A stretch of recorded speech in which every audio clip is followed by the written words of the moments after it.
Martin POV. Malakas akong napamura. Muntik ko pang maapakan ang isang manipis na tali, na kung hindi agad mapapansin ay tiyak sabog agad ang kung sino mang makakasagi, dahil may nakakabit na bomba sa dulo. Matalino ka na ngayon, asar ko. Ito ang gabi ng aming pagsugod. Kanya-kanya kaming pwesto, at napakalayo ng aming distansya. Kung hindi kami mag-iingat sa bawat hakbang na aming lalakaran, ay tiyak bangkay kaming uuwi. Dahil napakadaming bomba ang nasa paligid, sa masukal na gubat na ito, sa taas ng bundok. Mabuti na lamang mayroon imbensyon si Brick Kerman, na mabilis makadetect ng isang bomba, kahit gaano pa ito kalayo at kalalim, gamit lamang ang aming singsing. Ang hindi lang mapapansin ay ang maninipis na tali, na para pang singnipos ng sinulid na siyang kadugtong sa mga bomba. Are you ready? Boses ni Team Leader McBride, ang nagsalita sa suot naming earphones. Yes sir. Panabay naming mga sagot. Let's go. Maliksi akong napatakbo. Habang nakayuko dahil sa biglang pag-ilaw ng isang malaking poste, na nakatirek sa malapit sa building, na ginawang hideout ng mga kalaban. Ito na ang hudyat na nagsisimula na silang gumagawa ng kababalaghan. Base sa nakuhang info ni Knight, ay ganitong oras nagdadala ng mga babae. Habang nagpapakasawa sa mga alak at droga ang mga tauhan ni Romeo Barramundi. Habang siya na ang bagong pinuno, ay nasa private room lamang nito nag-stay, habang nag-uutos na lamang sa kanyang mga tauhan.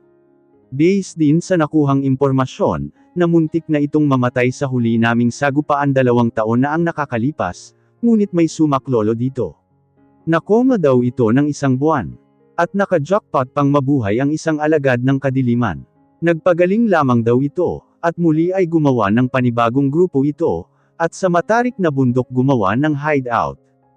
Ang mas nakakainit ng aking ulo, ay malamang kung matagal na nitong nililigawan si Maggie.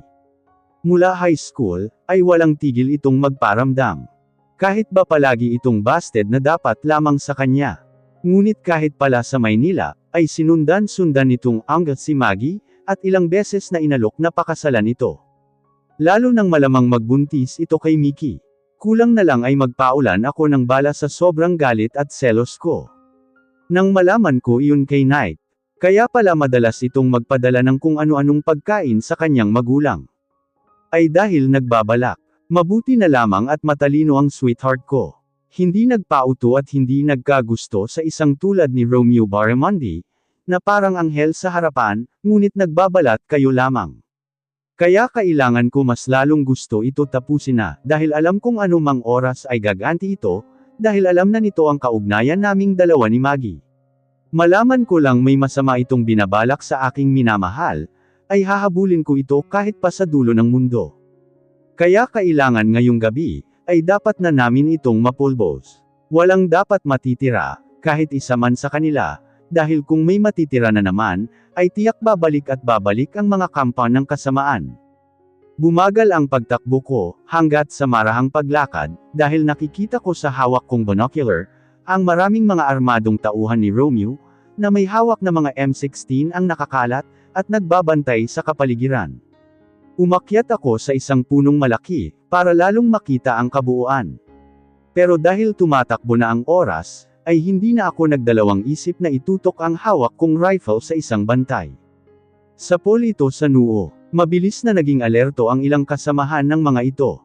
Pero bago pa ako makatama ulit, ay sunod-sunod na nagsitumba ang mga bantay. Tiyak na ang aking mga kasamahan na ang gumawa nun. Nakita ko ang 2 kasama ko na umaakyat na sa building. Kaya mabilis kong niretrat ang hawak kong rifles. Maraming nagpulwas ang mga tao at gumanti ng mga putok. Maliksi akong napatalon sa puno, nang marinig ko na lamang ang sunod-sunod na pagputok ng mga bomba, na ginawa ng mga kalaban. Naubos agad ang mga bantay sa labas, kung kaya ay nagpaulan ng mga bala sa paligid ang mga kaaway. Pero dahil alam na namin na ganito ang mangyayari, ay mabilis kong kinuha ang bomba. At paghawak ko ng pin ay hinagis ko ito sa pinaka-entrance ng building. Halos mayanig ang buong paligid sa lakas ng pagsabog. Halos hindi magkahuma ang mga kaaway, maraming mga kababaihan ang naririnig na nagsisigaw. Nakita kong pinapalabas lahat iyon ni Miller. Mabilis ang mga kilos ng bawat isa. Lahat nagpapaputok, nagkalat na ang mga patay, na halos lahat ay mga tauhan ni Romeo Barramundi. Alam kong hinanap na ito ni Team Leader Mevright sa underground ng building. Malakas kong mura nang matamaan ang kaliwang braso ko. Mabilis na akong napatingin sa paligid, at nakita ko ang isang gumagalaw na halaman.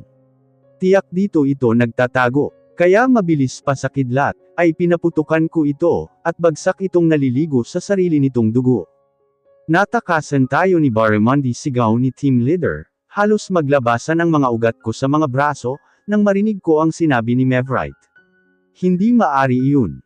Bilasan na ninyo ang pagtakas sa mga babae, at anumang oras ay sasabog na ang lugar na ito. Hiyaw ni Zimmerman.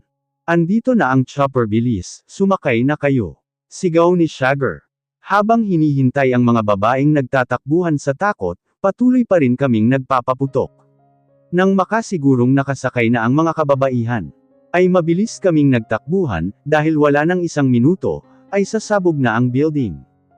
Kailangan naming makalayo ng ilang kilometro, dahil tiyak ang ilang bombang hindi pa sumasabog ay madadami. Sabay-sabay kaming nakarating pababa, nang marinig namin ang pinakamalakas na pagsabog. Kasunod nito ang ilang bomba na galing pa sa kaaway. Nagmukhang fireworks ang gabing ito.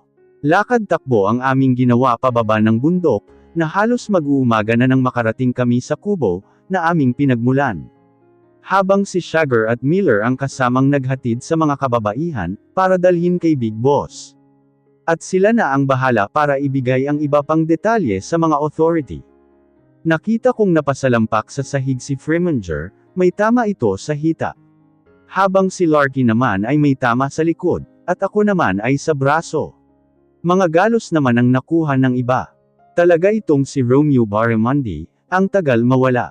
Muntik na din akong madali kung hindi pa ako naitulak ni Rafferty. Asar ni Zimmerman.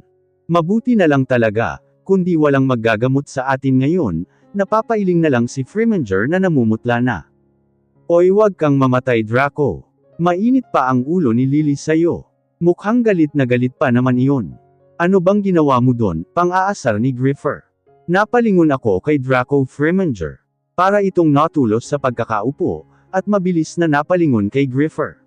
Nakipagtitigan na para bang nag-uusap, gamit lamang ang isipan. Teka, unahin mo ako, Zimmerman. Baka di na ako makauwi, dahil naubusan na ako ng dugo, napapangiwi na lamang si Larkin. Walang VIP dito. Hindi porke mayor ka, kailangan mauna kang ogag ka, asar ko. Dahil masakit na rin ang braso ko. Hinubad ko ang suot kong uniforme, at kumuha ng isang tela para itali sa braso ko, para hindi maubos ang aking dugo. Ina nyo mga, nag-iisa lang akong doktor dito. Bad trip na bulyo ni Zimmerman. Will you shut up? Biglang bulyo ni team leader, na madilim ang mukha. Alam namin na kanina pa ito nang gagalaiti sa galit, dahil sa pagtakas ni Romeo Barramundi. Katabi naman nito si Brick Kerman na hawak na nito ang laptop, at mabilis ang mga kamay sa pagtipa ng keyboard. Maliwanag na ang kapaligiran, at tapos na rin kaming gamutin ni Lance. Kailangan muna namin maghintay sa abiso ni Big Boss. Kung kaya ay nagpahinga muna kami, dahil na rin sa pagod at mga sugat na aming natamo. Matapos ang ilang oras, ay narinig namin ang pagdating ng chopper. Nang bumaba ay nakita namin ang pagbaba ng tatlo. Si Big Boss na parang hari kung makalakad, hawak nito ang kanyang tungkod. Kasunod nito ang dalawa si Shagger at Miller, na may dala-dalang mga supot ng pagkain. Sakto at gutom na kami. Dahil puro tubig lamang ang nasa tiyan namin, bago kami sumabak sa aming misyon. Matapos naming magsikain, ay humarap sa amin si Big Boss, katabi nito si Nightbrick Kerman. Para sa isasagawa naming pagpapatuloy na paghahanap kay Romeo Barramundi. Dahil natakasan tayo ng isang Romeo Barramundi, ay kailangan natin halughugin ang bawat sulok ng masukal na kagubatang ito. Dahil alam natin na hindi siya basta-bastang makakalayo. Kailangan pa natin ng ilang oras, dahil hinahanap pa ang lokasyon ng taong ito ni Brick Kerman, huminto ito nagpalakad-lakad, habang ang tungkod nitong dala ay hinahampas sa hangin, na para bang nag-iisip pa ng mas magandang epektibong plano. Inabot na kami ng 2 araw, ngunit masyadong mautak si Romeo Barramundi. Dahil hinalughog na namin ang buong kagubatan ay walang makita maski ang anino nito. Nagpunta kami ng bayan, para ito ay hanapin pero bigo kami. Habang si Knight naman ay halos hindi natutulog kakahanap sa lokasyon nito. Ang huling alas na lang namin ay ang pamilya nito, ngunit mabilis na nakaalis na daw ang pamilya nito papuntang ibang bansa. Tiyak na kasama din sa mga kalukuhan ang pamilya nito. Hinalughog namin ang malamansyon na bahay nito, at walang natira na kahit isang kasambahay man lang. Natiyak ay nakatunog na. Malapit nang magdilim. Napakunot ang noo ko, nang makita kong hawak ni Griffer ang cellphone nito. Mabilis na napatayo ito lumayo sa amin, lukong taong ito. Mahigpit pa naman si Big Boss, na bawal gumamit na kahit anong telepono, kapag nasa misyon. Kahit kating-kati na akong tawagan at marinig ang pinakamamahal kong sweetheart, ay hindi ko magawa dahil iyon ang protocol.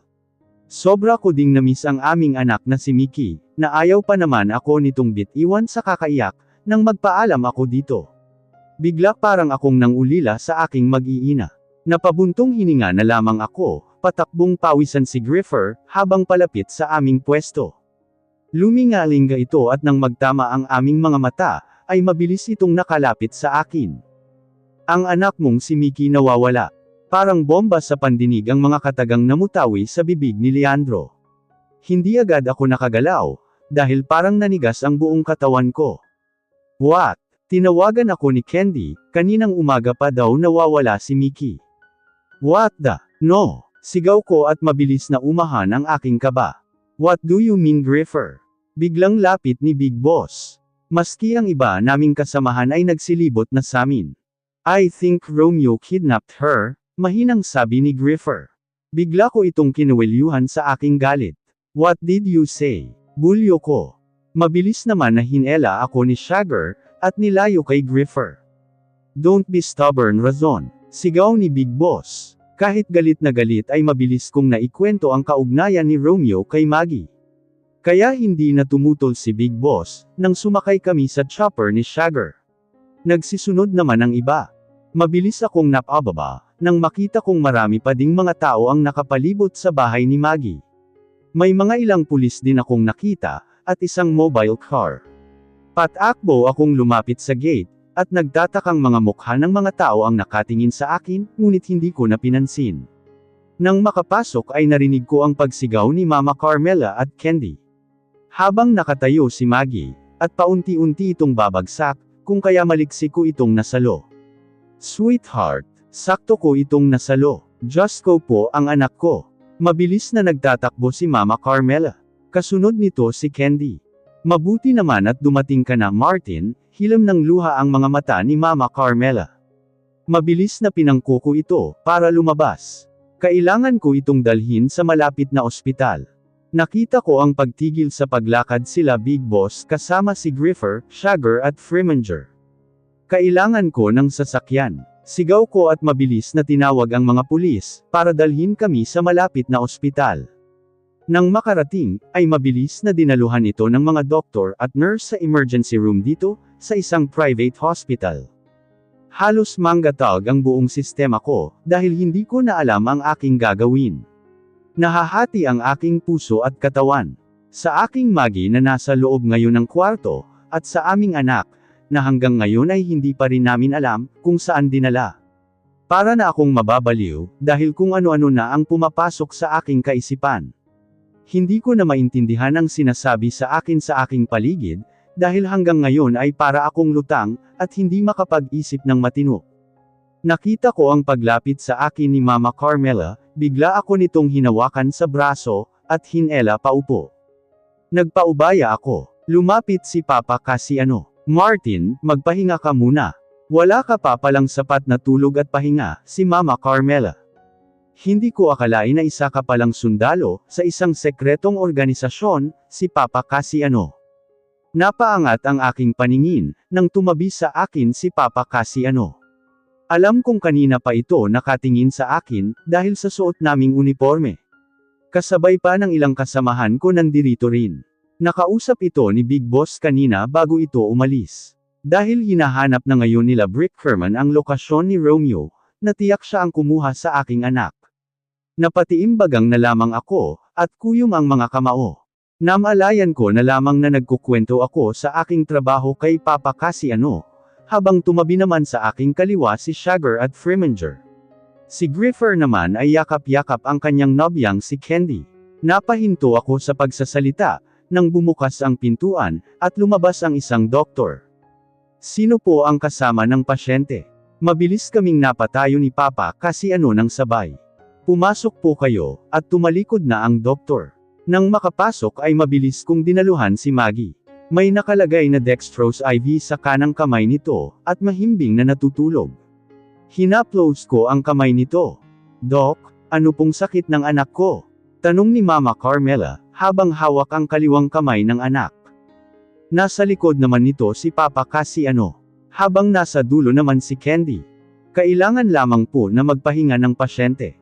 Mukhang mugto ang mga mata niya sa pag-iyak. Ano po bang nangyari? Bawal siyang ma-stress at mapagod. Ikaw ba ang asawa niya, mister? Nakataas ang kilay ng doktor sa akin. Yes, mabilis kong sagot. Huwag mo siyang bibigyan ng stress, lalo na at 6 weeks na siyang preggy. Sabay-sabay na napasinghap si Mama Carmela at Candy, habang nakatingin sa babaeng doktor. What? Pakiramdam ko ay tumalo ng aking puso sa aking narinig. Yes, you heard it. She is 6 weeks pregnant. Congratulations! Masayang bati ni Doktora. Hindi agad ako nakapagsalita sa gulat, at napahawak ng mahigpit sa kamay ni Maggie. Napansin ko na lang na kinakausap ng doktora ang magulang ni Maggie. Habang ako naman ay natulala na lamang. Pakiramdam ko ay tumalo ng puso ko sa sobrang saya. Ang sweetheart ko ay nagdadalang tao, magiging ate na si Mickey. Ngunit biglang naglaho ang masayang pakiramdam ko, nang maalala ang nawawala naming anak. Masaya at malungkot ang biglang lumukob sa aking sistema. Parang gusto ko maiyak, sa kaisipang hanggang sa sandaling ito, ay hindi pa nakikita ang aming anak. You Romeo, I will finish that man. Malaman ko lang na sinaktan mo ang aking anak, ay dudurugin kita ng pinong-pino. Yumuko ako, hinalikan ko sa noo at pisngi ang pinakamamahal kong sweetheart. Naaawa ako sa mukha nitong mugto ang mga mata, alam kong sinisisi nito ang sarili, nang mawala ang aming anak. Alam kong sobra-sobra nitong mahal ang aming anak. Kaya gagawin ko ang lahat ng aking makakaya, para maiuwi ng ligtas si Mickey. Don't worry, sweetheart. Uuwi ako dito na kasama ang anak natin. Magpagaling ka, sweetheart ko, para sa new baby natin. Masuyo kong hinaplos ang tiyan nito, na kahit hindi pa mambak ay buong ingat at pagmamahal ko itong hinaplos. I love you so much. Hinalikan ko ito sa labi, at tumayo ng diretsyo. Lumapit ako sa kanyang magulang, para magpaalam. Kailangan ko na pong mauna, para hanapin si Mickey. Mag-ingat ka, anak. Maawa ang Diyos at makauwi kayong ligtas ng aking apo. Nakita ko ang pagluha muli ni Mama Carmela. Lahat po ay aking gagawi, maligtas ko lang po ang aming anak. Tinapik ako sa braso ni Papa Cassiano. Mag-ingat kayo. Ingat kayo ni Mickey, Kuya Martin. Tinanguan ko na ang mga ito, at muling sumulyap sa mahimbing na natutulog na si Maggie. Malalaking hakbang nang ako ay makalabas. Nakaupo ang tatlo sa upuan, at biglang napaangat ang mukha sa akin. Let's go! At nagmamadali kaming lumabas ng gusali. Mickey's POV. Manong, uwi na po ako, nakatingala ako kay Manong. Mamaya na kita iuwi, wait pa natin si mommy mo, okay? Sabihin mo kay mommy na isama si daddy ko sabay kain ng cookies. Napatayo ito sa sofa, at para bang nagalit. Galit ka po, Manong. Hindi ito sumagot at lumabas lamang ng pinto. Bakit kaya galit si Manong? At sarap na sarap sa pagmuya ng chocolate cookies. Kinuha ko ang Chucky na nakapatong sa lamesang salamin, at ininom ito habang nanunood ng Peppa Pig. Yay! Daddy Pig! Tawang-tawa ako habang pinapanood si Daddy Pig, na gumugulong sa putikan. Baby Mickey, sama ka sa akin. Pupunta tayo ng park, gusto mo? Biglang sulpat ni Manong. Umiling ako. No Manong, I'm watching. See, saka kumakain ako. Magagalit si mommy, kapag hindi ko inubos ang food ko. Bad yun. Hindi magagalit si mommy, kasi andin si mommy, nakangiti ito sa akin. Si mommy ko po. Yes. Si daddy ko po. What? Mataas nitong boses. Si daddy ko, bakit ka nagagalit manong? Daddy ko iyon, masungit kong tanong. Hindi mo kailangan ng daddy, dahil ako ang papa mo, nakakunot noo pa ito. Umiling ako at tinaas ang hintuturo. No, no, daddy is my daddy. Hindi kita papa sabi ni daddy. Hindi kita lolo sabi ni mommy, kasi papa ni mommy si lolo. Hindi kita lolo. Si Manong ka, pagtatama ko kay Manong.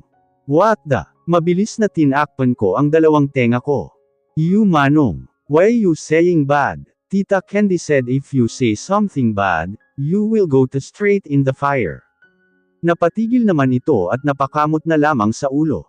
Kung hindi ka lang anak ni Maggie, ay baka matagal na kitang tinapos. Inang Martin iyon, masyadong pinagpala ang lalaki, asar nito at marahas na tumalikod at lumabas. Bakit nagsasalita mag-isa si Manong? Tak ang tanong ko, at muli ay tinuon ko ang mga mata sa pinapanood ko. Maggie POV. Dahan-dahan kong dinidilat ang aking mga mata, dahil sa mga pag-uusap sa aking paligid, na bagaman hindi ko maintindihan, ay parang bubuyog sa aking pandinig, ma. Si ate, sigaw na boses ni Candy. Narinig ko ang mga hakbang na palapit sa akin. Kaya tuluyan kong napamulat ang aking mga mata. Halos masilaw ako sa liwanag ng ilaw. Ilang segundo muna akong napatitig at napakunot ang noo, nang mapansin na kulay puti ang kisame. Napalibot sa buong silid ang aking paningin, dahil hindi naman iyon ang aking kwarto.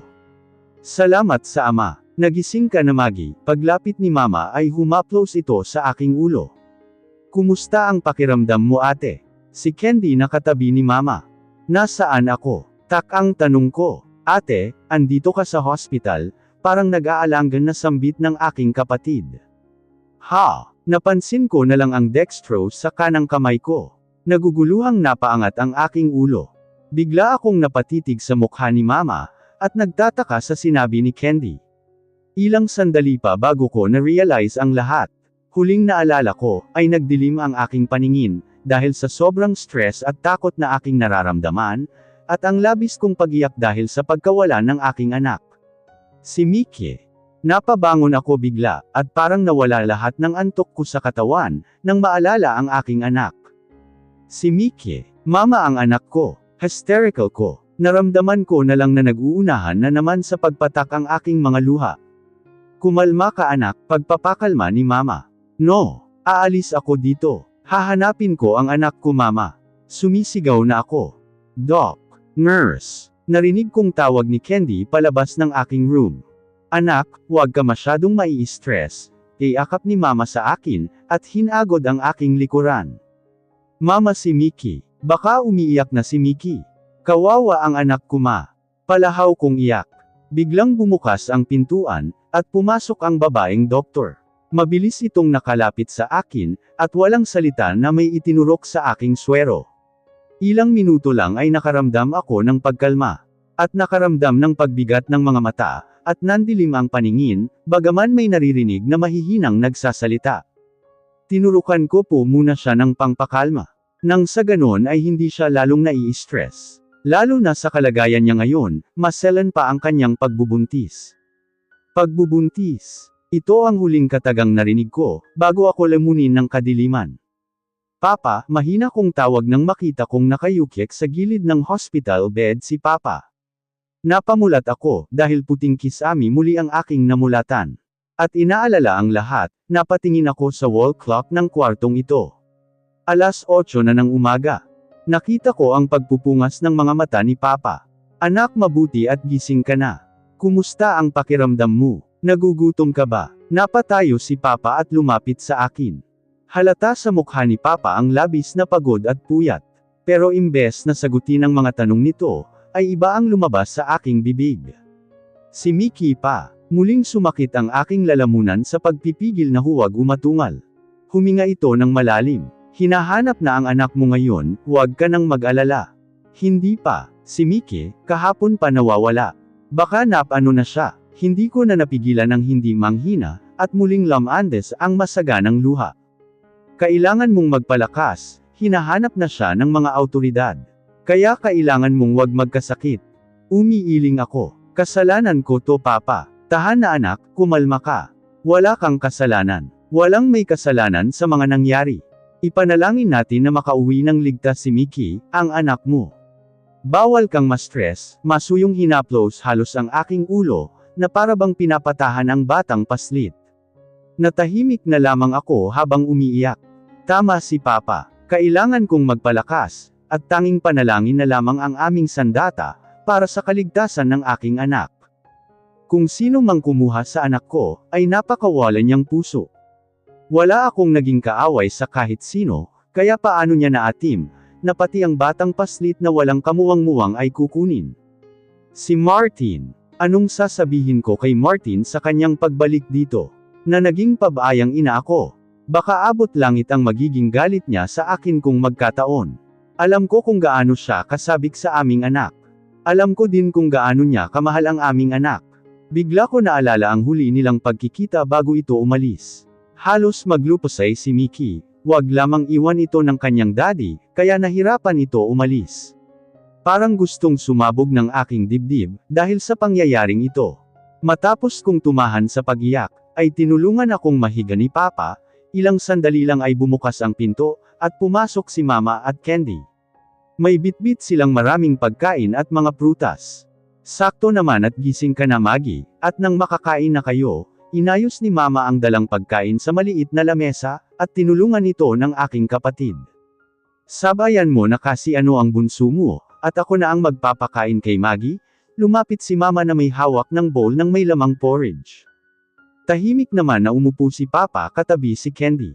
Narinig ko ang mahihina nilang bulungan, ngunit hindi ko maintindihan ang kanilang pinag-uusapan.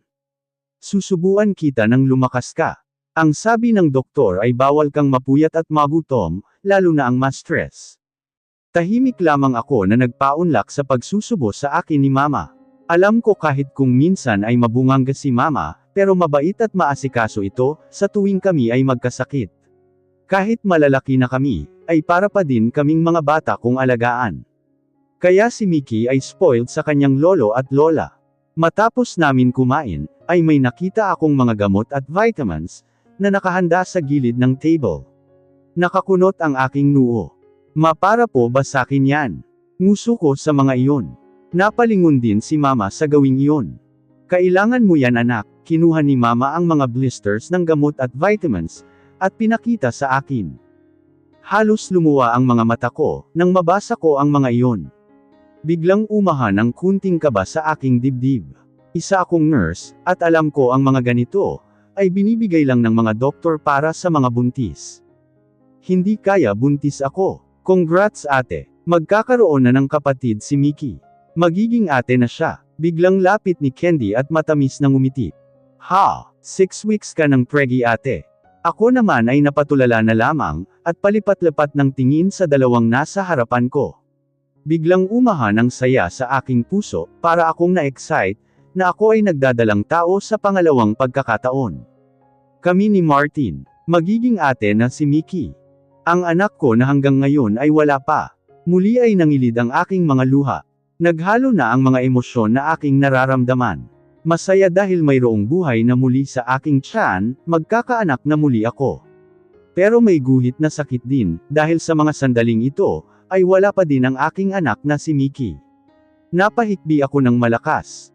Si Mickey, naramdaman ko ang paglapit ni Papa sa akin. Maya-maya pa ay bumukas ang pintuan, at pumasok ang doktora. You still crying mommy? Lumapit ito sa akin, kaya umalis sa aking pwesto si Papa. Marami muna itong chinek sa akin, bago muling humarap sa akin.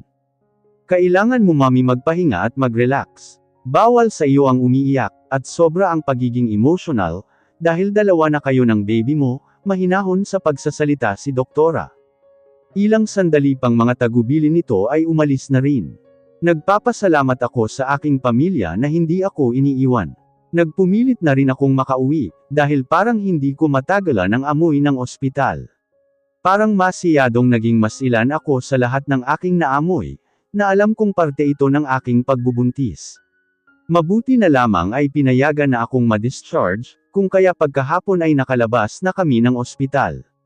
Matapos ng 1 oras na pagbiyahe, ay nakauwi kami lula ng isang magandang kotse. Nagtaka ako kung kaninong sasakyan ang aming sinakyan, lalo pa at mukha itong mamahalin. Nagtanong ako kay mama, kung kanino iyon ay sa kakilala daw nila. Hindi na lamang ako nang ulit pa. Nakatulog lamang din ako sa biyahe. Napansin ko ang ilang mga bantay na sa harap ng aming bahay. Hindi sila mga pulis dahil hindi naman mga naka-uniforme. Sino sila, Candy? Bulong ko sa aking kapatid, sabay nguso sa mga nakatayong mga lalaki na mukhang mga bouncer sa laki ng mga katawan. Bodyguards, simpleng sagot nito. Ano? Tak ang tanong ko. Ang sabi ko bodyguards. Mga bantay. Paano tayo nagkaroon ng bantay? Sasagot pa sana si Candy, nang sumigaw si Papa. Hindi pa ba kayo magsisipasok dito? Anong tinatayo tayo ninyong dalawa dyan? Parang nayayamot na si Papa habang kunot noo ito. Mabilis tuloy kaming humakbang na dalawa, para makapasok sa loob ng bahay. Matapos ang ilang oras ay nagpalit ako ng komportableng damit. Sinuot ko ang napakalaking t-shirt ni Martin, na ewan ko ba ay gustong-gusto ko ito isuot. Dagdag pa ang naiwan nitong amoy, pakiramdam ko tuloy ay yakap-yakap ko ito. Mabuti na lamang at may naiwan siyang damit dito. Sobrang namimiss ko na si Martin. Ilang araw na kaming hindi nagkikita, paano pa kaya kung malaman niyang wala dito sa aking tabi ang aking anak? Naluluha kong kinuha ang isang teddy bear ni Mickey. Nangungulila ako sa kanilang dalawa. Ayoko na sana maging emotional, lalo pa at may bagong baby ako sa aking tiyan, pero hindi ko mapigilan ang aking sarili. Mabilis akong lumuhad sa kama, at ipinikit ang mga mata, kailangan ko ng panalangin. Para sa kaligtasan ng aking anak. Na sana paggising ko ay nasa aking tabi na ang mahal kong anak. Matapos ang aking dasal ay humiga ako, at niyakap ng husto ang teddy bear ng aking anak, nahilam ng mga luha ang aking mata. Hanggang sa mapagod ang mga mata at nakatulog na. Naalimpungatan ako nang makaramdam ng init sa katawan. Parang ang sikip-sikip pa ng aking higaan. May matigas pang bagay na nakahawak sa aking tiyan, kung kaya't hindi ako makakilos. Ramdam ko din ang hininga nito sa aking leeg. Paunti-unti kong iminulat ang aking mga mata, dahil pakiramdam ko ay hindi na tama ang higpit ng nakadagan sa akin. Nanlaki ang aking mga mata, nang mapagtanto na malaking mabalahibong braso ang nakayakap sa aking tiyan. Malakas kong tili. What happened, sweetheart? Boses ng taong kilalang kilala ko.